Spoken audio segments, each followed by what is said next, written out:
Oregon going into Oregon State, they always had much better talent than the Beavers had. Like, the spread was sit at -16 in favor of Oregon, right? I always thought that this was going to be an Oregon team that was going to win by 17 or more. There were some people out there that thought, hey, the way Oregon had been playing, Oregon State on the road, motivated, they're going to be up for this in-state rivalry showdown, that the Beavers would end up covering and have this be a close game. But really, when I looked at Oregon's offense, they needed to make and figure out one minor thing.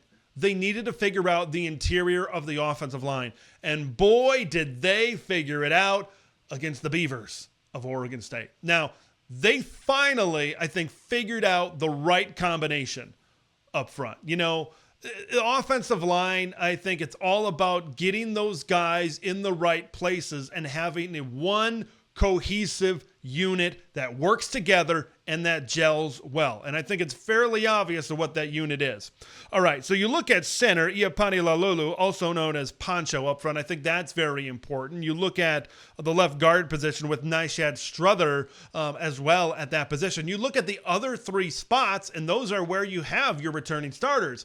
Marcus Harper, of course, at right guard, Ajani Cornelius and Josh Connerly, one of the best tackle combinations in all of college football on the outside. So figuring out that interior, and I'm going to come back to that interior offensive line here in just a minute and why that's so important about maybe one other part to this Oregon offense that certainly had a pretty good day against the Oregon State Beavers. But I think a very obvious part to the offensive line playing better is the number 0 or the letter O, depending on how you interpret it, right? No matter what it was, it relates to the Ducks and what they did on Saturday. 0, as in the amount of sacks. I think the reason why Bo Nix and this offense were so successful last year, everybody looks at the skill positions. It's the sexy, it's the flashy thing to look at. But when the offensive line played as good as they did last season, of course, led by Jackson Powers Johnson, this was one of the best offensive lines in college football. Bo Nix had all kinds of time to do everything, and you saw how that translated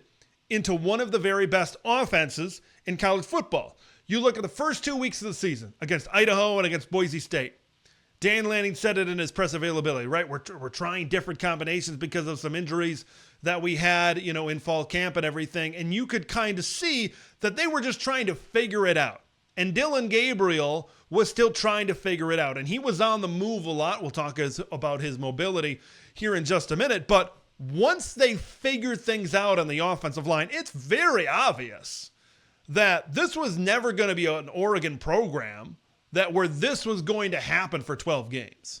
It was very obvious to me they got to figure it out up front.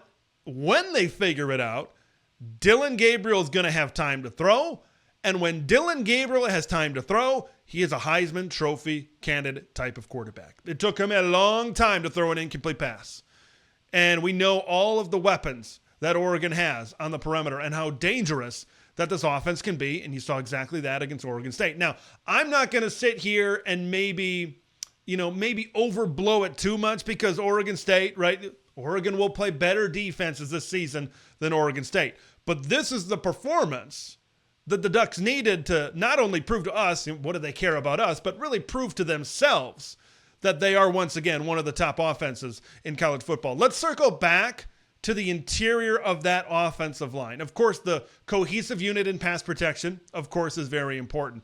But I want to talk about the run game. I think the mobility of Dylan Gabriel is such a unique part. And I'm not certainly saying Bo Nix was a statue back there because he certainly wasn't, right? He could move around, but you look at that speed option keep for a touchdown that Dylan Gabriel had. I think some of this design run stuff is another wrinkle that you can add on top of this already explosive passing game, already on top of this more traditional run game, right, that you're able to see within this offense as well. Like, that's one thing that I really love. His scrambling ability and just his ability to scoot, his ability to move is one thing that really plays into all of this that I really love. And I really love the way Will Stein called it in this game against Oregon State, really breaking out some of those plays as well. That quarterback mobility, you look at later on during the season when they play better defenses like Ohio State and Michigan, that is going to be something that might keep some of those defenses off balance,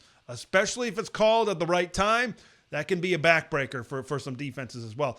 Jordan James and this run game, and you really saw the interior of this offensive line and how the entire offensive line was gelling together and how they were able to really form a lot of run lanes, for Jordan James. We saw some stuff from Noah Whittington in this game as well. But now if this Oregon run game is working and they can get chunk runs up the field with Jordan James as well, they get that going. And that's why this interior offensive line and finding this combination was so important. You get that run game going and you get that run game going and you get that run game going, and that's really good, and you get chunk plays, and then that just opens up some passing stuff down the field. And then at that time, okay, and you saw it last year when Bucky Irving really got it going as well. Like, that's when Oregon's offense, I think, is the most dangerous. When they are able to run the football like that, when they are able to be physical in the interior, and then you have what you have on the outside with a Heisman Trophy winning quarterback, that's when you get the explosiveness that is the Oregon Ducks offense. That's when it becomes really, really fun to watch.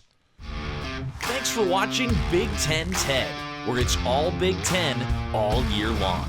Make sure to like the video to spread the word of Big Ten Ted to the masses, and subscribe to the channel for updates on Big Ten content that drops every day.